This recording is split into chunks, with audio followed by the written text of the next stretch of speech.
శ్రీగురుభ్యో నమః. శ్రీమహాగణాధిపతయే నమః.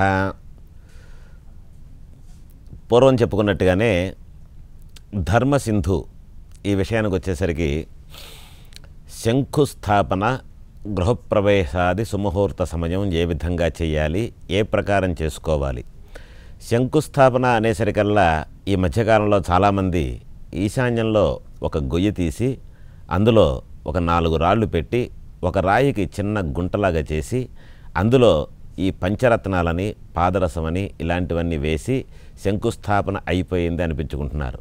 అసలు శంకుస్థాపన అంటే ఏ విధంగా జరగాలంటే, శంఖు అంటే శంఖుని తీసుకొచ్చి స్థాపించడం కాదు, అలాగే రాయికి ఒక కన్నం పెట్టి అందులో ఇవన్నీ వేయటం కాదండి. చండ్రకర్రతోటి హస్త ప్రమాణ అని చెప్పినంటే, హస్తపరిమిత మాత్రం చతురస్రగర్తం ఖాత్వా అంటే ఒక 3 పొడవున్నటువంటి చండ్రకర్రని తీసుకొచ్చి ఒకవైపు గుండ్రంగా తయారు చేసి ఆ పైన 4 పలకలుగా చేసి ఈ 4 మూలలో కూడా ఈ యొక్క గొయ్యి తీసిన తర్వాత 4 వైపుల కంటే 4 విదిక్కుల్లోకి ఈ మూలలు వచ్చేటట్టుగా స్థాపించడాన్ని శంకుస్థాపన అంటారు. అదేవిధంగా ఈ చండ్రకర్రని తీసుకొచ్చిన తర్వాత దానికి సూత్రధారణ అంటే ఒక కంకణం లాంటిది కట్టిన తర్వాత మత్స్యగాయత్రి కానీ, వాస్తుగాయత్రి కానీ జపం చేసి ఆ జపాన్ని ఆ యొక్క శంఖుకి ధారపోసి ఆ శంఖుని ఏ విధంగా అయితే మనం శంకుస్థాపన అని అనుకుంటున్నామో ఆ సమయంలో ఈశాన్య భాగంలో ఈ 4 విదిక్కులకి ఈ 4 మూలలు వచ్చేటట్టుగా తెలుసుకొని తెలిసినటువంటి ఒక పండితుడి చేత ఈ ప్రకారంగా ఎవరైతే శంకుస్థాపన అనేది చేయించుకుంటారో వాళ్ళు ఆ యొక్క గృహారంభం చేసిన తర్వాత ఆ గృహంలో సకల సౌఖ్యాలు అనుభవిస్తారంటంలో ఏమాత్రం సందేహం లేనటువంటి విషయం.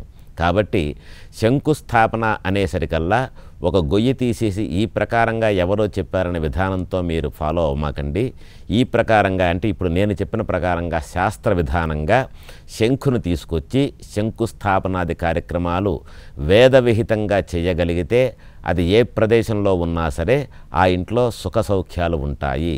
ఎందువల్లంటే ఈ శంఖుకి వాస్తుగాయత్రి అనేటువంటి వాస్తు మంత్రంతో ధారాదత్తం చేసిన తర్వాత మంత్రశక్తిని ఈ యొక్క శంఖుని ఎప్పుడైతే భూమిలో స్థాపితం చేస్తామో ఆ భూమిని మనం కొన్న తర్వాత మనం కొనకముందు ఏ విధమైనటువంటి శల్య దోషాలు కానీ భూమిలో ఎటువంటి దోషాలు ఏమన్నా ఉన్నా కూడా ఈ శంఖు అనేది స్థాపించడం వల్ల అంతా శుభం జరుగుతూ ఆ యొక్క శల్య దోషాలు ఏవైనా ఉంటే అవన్నీ కూడా భస్మీపటలం అయిపోయి శుభ్రంగా చక్కగా ఈ యొక్క గృహప్రవేశ ముహూర్తానికి సమయానుకూలంగా ఈ గృహప్రవేశం చేస్తే ఈ ప్రకారం చేసినటువంటి వాళ్ళకి ఈ ఇంట్లో ఉన్నంతకాలం కూడా అపమృత్యు దోషం అనేది లేకుండా సుఖ సంతోషాలతో సకల సౌభాగ్యాలతో ఉంటారంటంలో ఏమాత్రం సందేహం లేదు.